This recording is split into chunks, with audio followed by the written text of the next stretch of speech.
If you're so smart, then pay your own bills.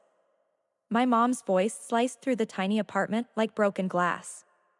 I was still in my work uniform, grease stains on my shirt, my feet aching from a double shift when she shoved a stack of overdue notices into my hands as if they were my fault for existing. She didn't ask how my day was. She didn't ask if I'd eaten. She just stood there, eyes blazing like I was the reason her life had fallen apart. I already paid the last two, I muttered, staring at the red numbers, screaming, past due, she scoffed. Then pay the rest. If you're so educated, so independent, so grown up. She leaned in, almost spitting the words. Prove it. Pay your own bills. Something in me snapped. For years, I'd worked, studied, and handed over my paychecks while she played the victim. That night, I stopped feeling guilty and started feeling angry. I didn't argue. I didn't cry. I walked to my room, grabbed my backpack, stuffed in clothes, my laptop, and the one framed photo of me and my dad. My hands were shaking, but my mind had never been clearer. She followed me down the hallway. Where do you think you're going? You told me to pay my own bills, I said quietly. So, I'm going to live my own life. I walked out that night and didn't look back. A month later, my phone lit up with her name. I hesitated, then picked up. Sarah, she yelled, breathless and panicked. Why is the power off? What did you do? I took a slow breath, feeling the weight of everything I'd planned since the night I left. My response left her speechless. And it was only the beginning. If you've ever been told you owe your family everything, stay with me until the end. You'll see exactly what happened when I made my mom pay for her own bills financially and emotionally. To understand why that phone call felt so satisfying, you need to know how we got there. My name is Sarah. I'm 22. And for as long as I can remember, money, or the lack of it, ruled our home. When my dad walked out years ago, he didn't just leave my mom. He left me, too.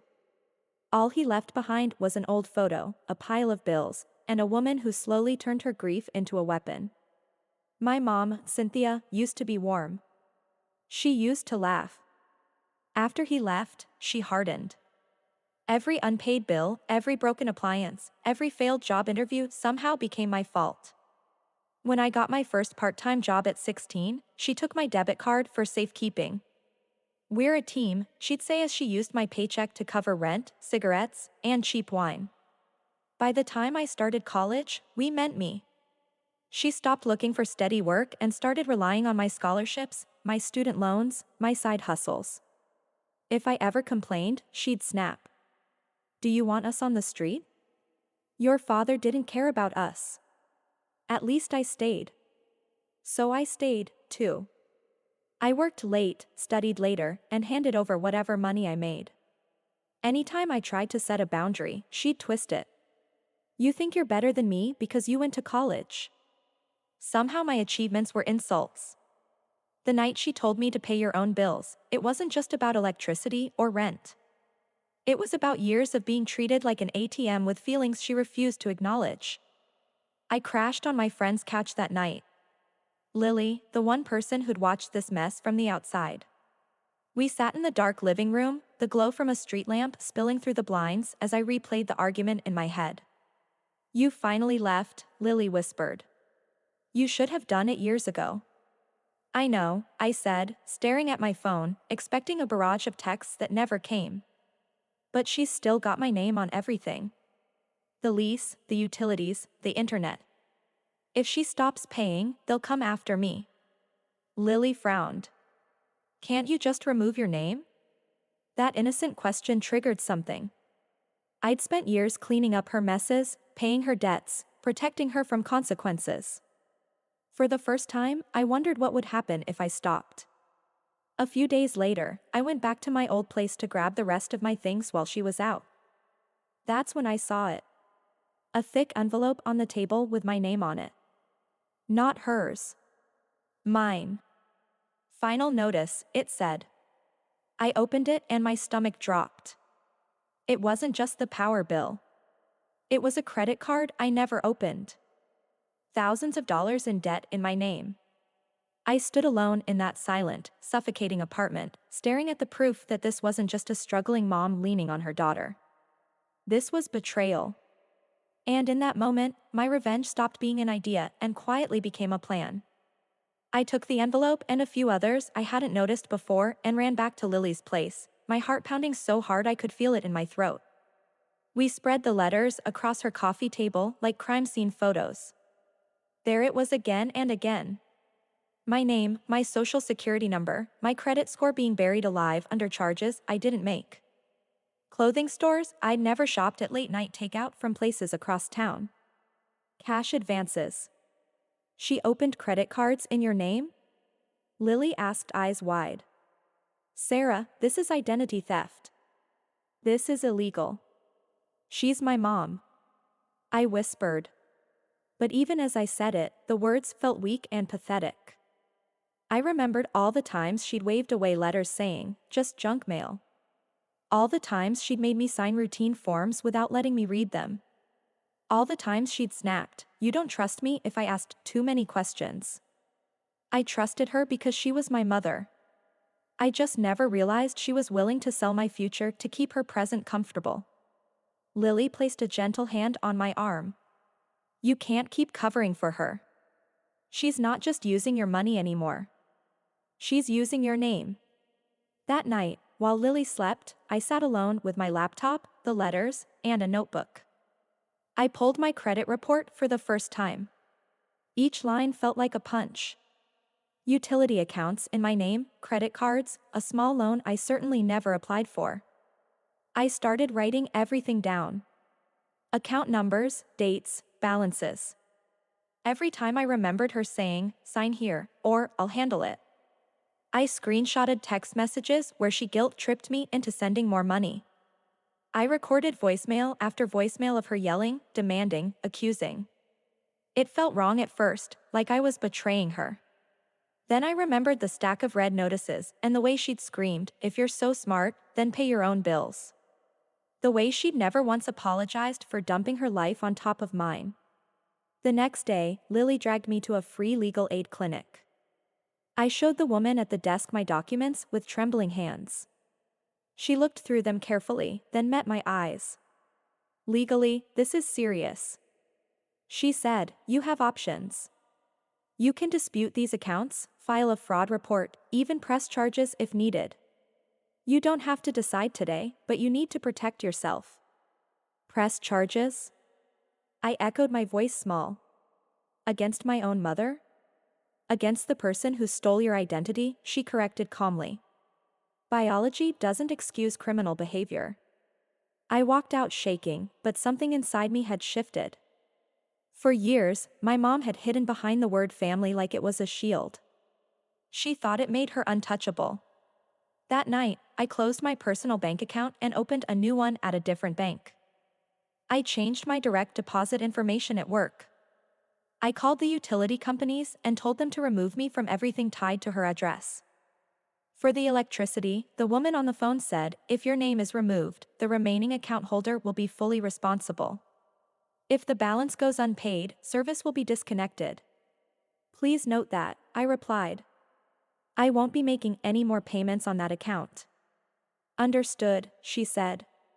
I hung up and stared at my phone for a long time. This wasn't a tantrum. This wasn't me being selfish or ungrateful like she always said. This was me cutting the cord she'd wrapped around my neck for years.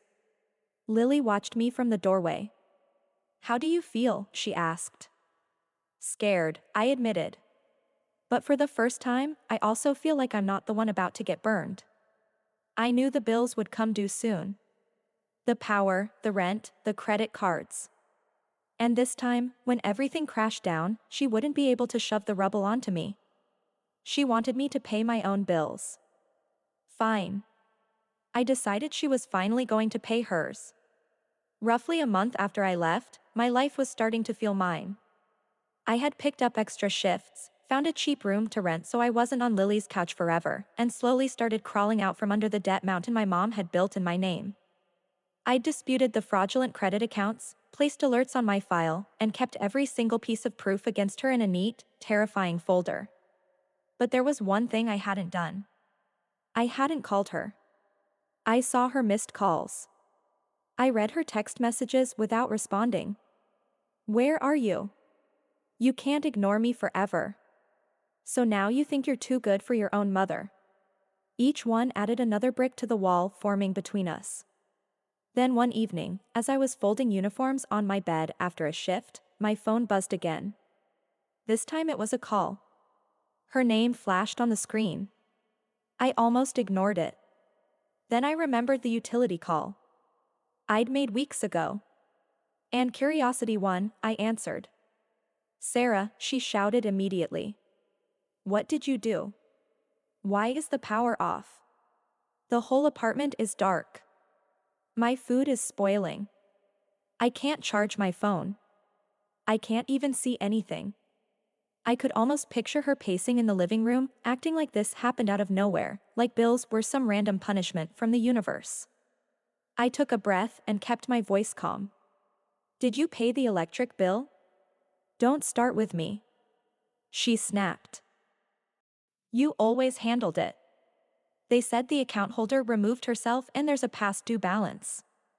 Why would you do that to me? Are you trying to ruin my life? For a second, the old guilt surged inside me. The part of me that wanted to rush over there with my card, swipe again, fix it all, apologize for even daring to leave. Then I thought of the envelopes, the fraud, my gutted credit score, her screaming at me with those overdue notices in my face telling me to pay your own bills. I didn't do anything to you, I said slowly. I just stopped paying for you. Silence. What is that supposed to mean? She demanded. It means the electricity account is now in your name alone, I explained. I removed myself.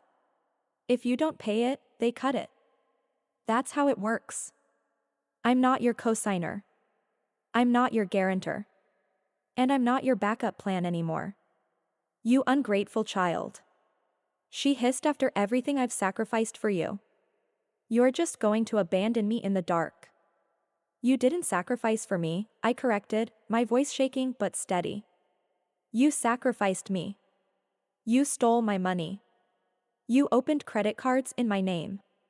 You wrecked my credit. You made me responsible for your life and then blamed me every time it wasn't good enough. That's not true. I'm your mother, she screamed as if that word erased every fact. I have copies of everything. I replied quietly. The accounts, the signatures, the statements. I've already started disputing them. I talked to legal aid. This isn't just family drama anymore. She went dead silent. Sarah, she finally whispered, her voice suddenly small. You wouldn't. You wouldn't turn on me like that. You wouldn't drag strangers into our business. Our business? I repeated. You turned it into my business when you put everything in my name. Breathing hard, she tried one last weapon. If you tell anyone, I'll make sure the whole family hears how you abandoned me. They'll all know how selfish you are. I almost laughed. Good, I said, because I'm done being the secret you hide your behavior behind. If you want to talk to them, we'll all talk. With proof, the line crackled with her stunned silence. For the first time in my life, I wasn't begging her to calm down. I wasn't apologizing just to end the fight. I was the calm one, and she was the one spiraling. Get used to it, I added quietly. The power going off? That's just the first bill coming due. I ended the call before she could respond. My heart racing, my hands trembling. It felt like jumping off a cliff and realizing midair that you might actually land on your feet. My revenge wasn't setting her on fire. It was refusing to put myself out to keep her warm. But I knew her. She wouldn't go down quietly. And I was right. Because the next time she called, she didn't call just to scream. She called to threaten me. The texts came first. You're destroying me. I raised you alone and this is how you repay me. If you don't fix this, I'll make sure everyone knows what you did. I ignored them until one message made my stomach twist. I told your aunt you stole from me. There it was. A familiar pattern. If she couldn't control me, she'd control the narrative about me. Not this time. My aunt called the next day full of righteous anger. Sarah, how could you take money from your own mother and then walk out on her? She's sitting there in the dark because of you. I let her rant. Then I said calmly, have you seen any of the bills? Any of the accounts? Any proof? Well, no, but I'll bring everything. I cut in. All of it. I'll come over tonight. Invite whoever you want. Mom included. There was a pause. Fine. That evening, I walked into my aunt's house with my folder tucked under my arm. My mom was already there, sitting on the couch, looking small and fragile, wrapped in a sweater like she was the victim in all of this. She didn't look at me. My aunt stood up. Sarah, this has gone far enough. Your mother is ashamed to even share how bad it is. You owe her. I opened the folder and calmly placed a stack of papers on the coffee table. I owe her the truth, I said. Electric bills in my name, credit card statements, the personal loan application with my information, and what was clearly my mother's handwriting pretending to be mine. My credit report, page after page. Read the names on the accounts, I said quietly. My aunt picked up a paper, frowning. This is in your name. Every single one, I said, opened, used, and ignored. Not by me. I was in class. I was at work. I didn't even know these existed until I moved out. My mom shot to her feet. You ungrateful snake, she hissed, digging through my private papers, trying to make me look bad. You did that yourself, I said, cutting her off. My voice was shaking, but I didn't stop. You told me to pay my own bills while secretly putting yours in my name. That's not parenting. That's exploitation. My aunt's face went pale as she flipped through more pages. Cynthia, is this true? My mom's mask cracked. We're family. She snapped. Kids help their parents. You wouldn't understand. You had a husband who stayed. So, you decided your daughter's future was your emergency fund? My aunt shot back, voice trembling with anger now. But not at me. Mom glared at me, voice low and venomous. You went to strangers, lawyers. You think they care about you. When they're done, they'll leave. But I'm your blood, and blood doesn't give you the right to bleed me dry, I replied. I reached into the folder one more time and pulled out the final document. A printed email thread. These are my disputes with the credit agencies, I said. And this is the fraud report I filed. I listed the accounts opened without my consent and the person who opened them. My aunt read, eyes widening. You named her. I had to, I said quietly. If I didn't, I'd be responsible for debts I didn't create.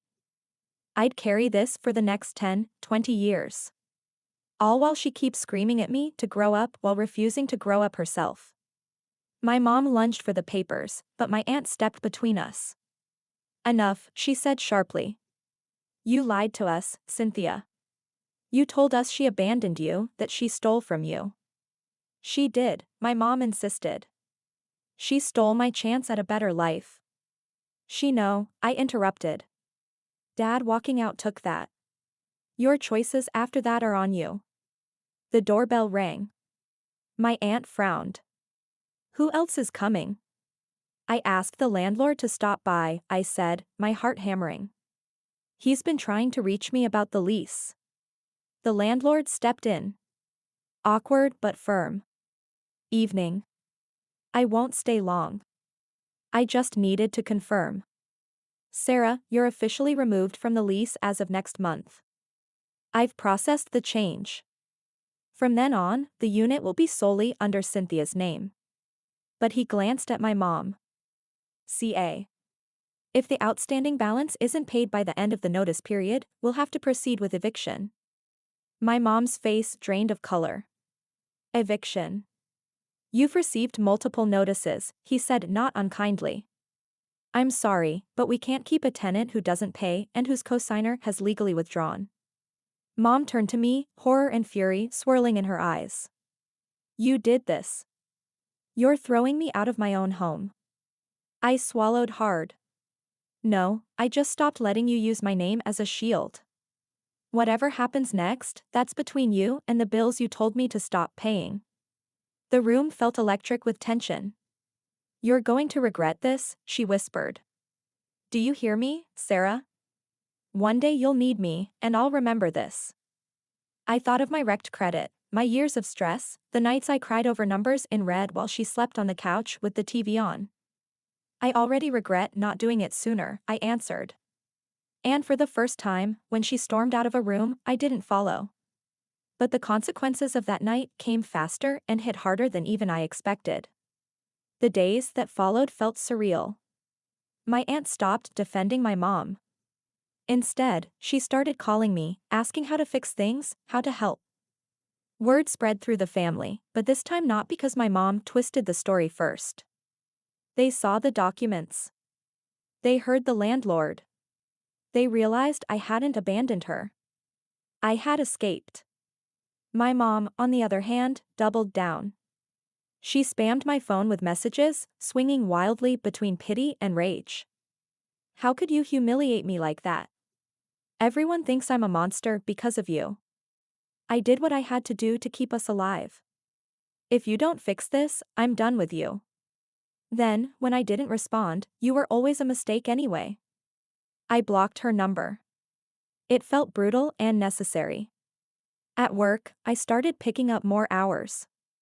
I met with a counselor at school who helped me understand that what I'd experienced wasn't tough love or normal struggling single mom stuff. It was abuse, financial, emotional, psychological. I keep feeling guilty, I admitted in one session, like I'm the villain in my own story. That's because your role was reversed for years, she said gently. You were the parent. Now that you're refusing to play that role, she's punishing you for it. That doesn't make you the villain. It makes you someone who finally stopped enabling. Meanwhile, the legal and financial pieces started to shift. Some of the fraudulent accounts were frozen. Investigations were opened. My credit stopped free-falling. It wasn't fixed yet, but there was a path.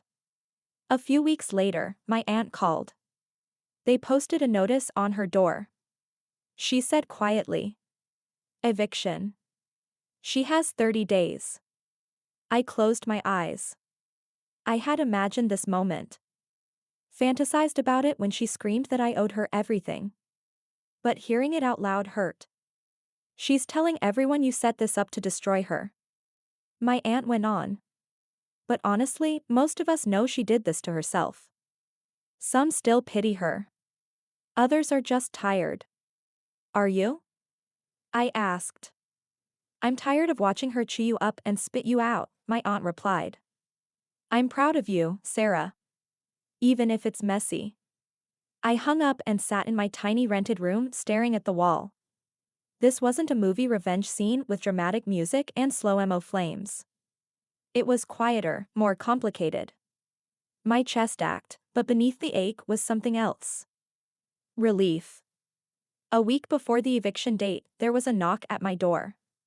I opened it to find my mom standing there. She looked smaller. The sharpness in her eyes was dulled by exhaustion. There were dark circles under them, and her hair was pulled back in a messy, defeated knot. You blocked my number, she said.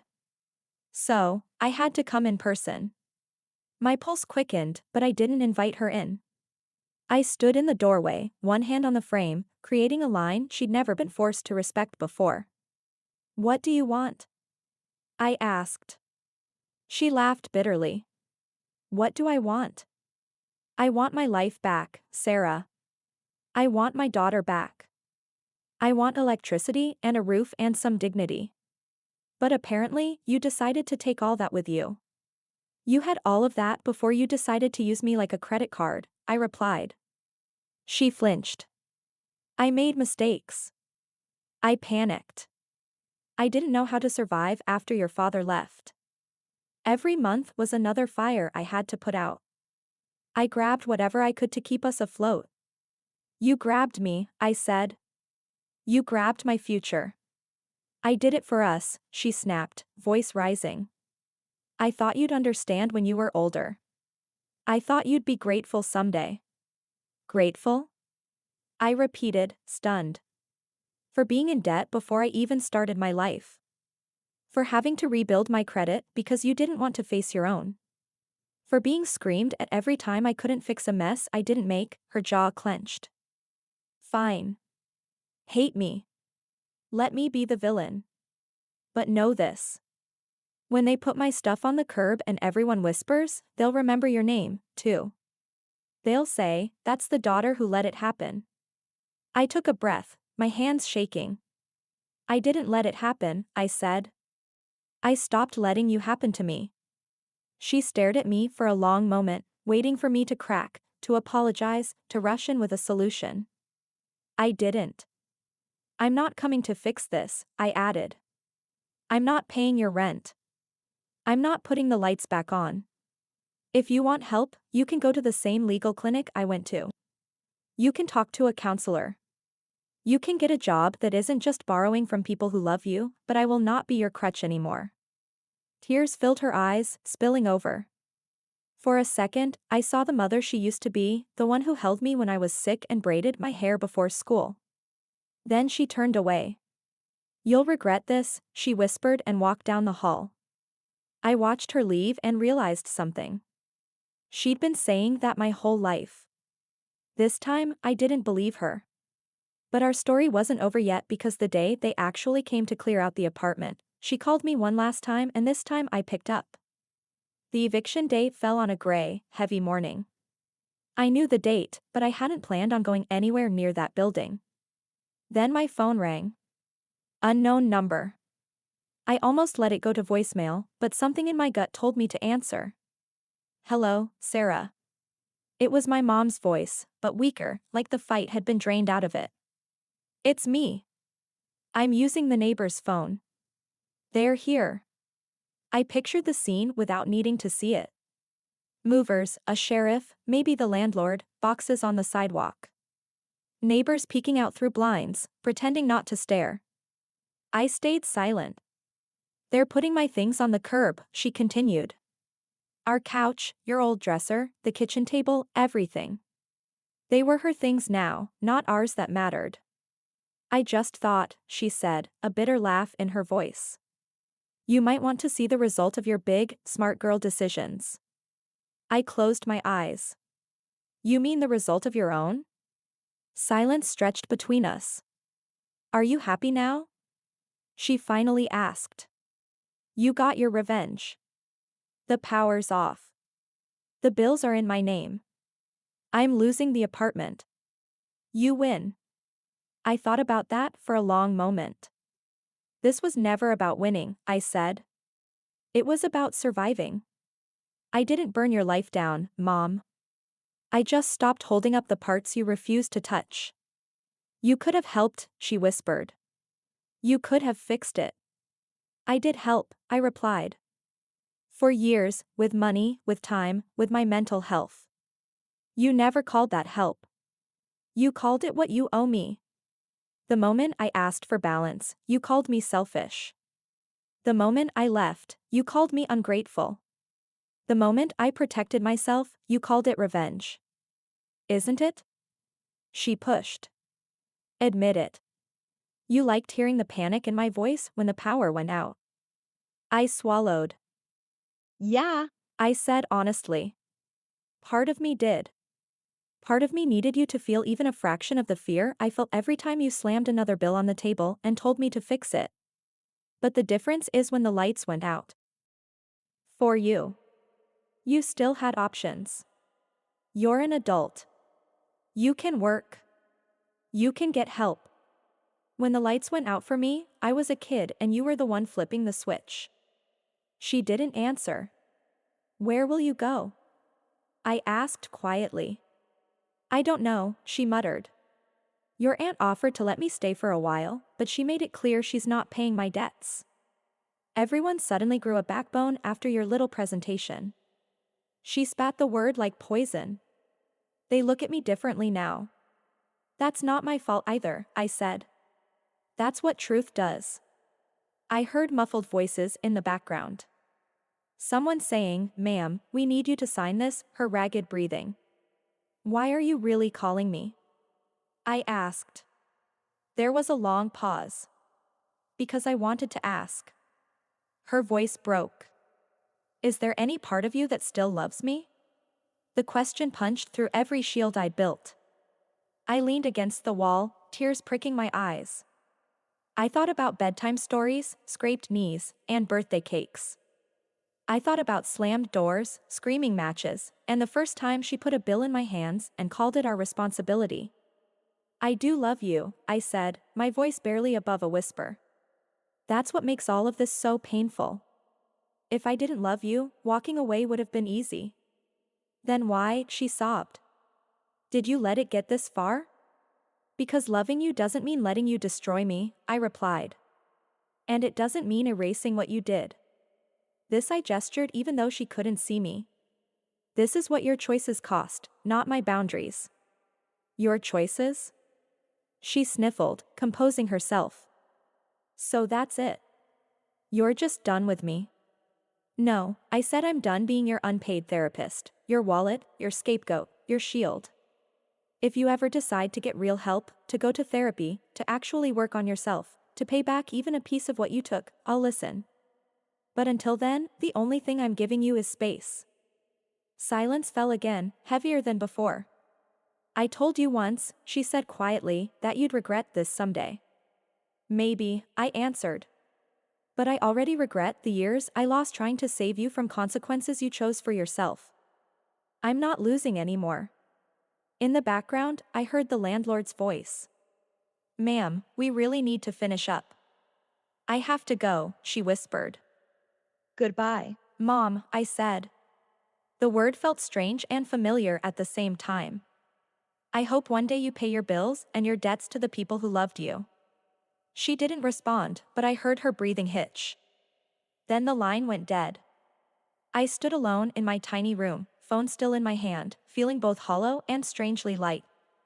Somewhere across town, the apartment I grew up in was being emptied. The power off. The door soon to be locked behind strangers. She once screamed at me, "If you're so smart, then pay your own bills." In the end, that's exactly what I did. I paid my own. And for the first time in her life, she was forced to pay hers.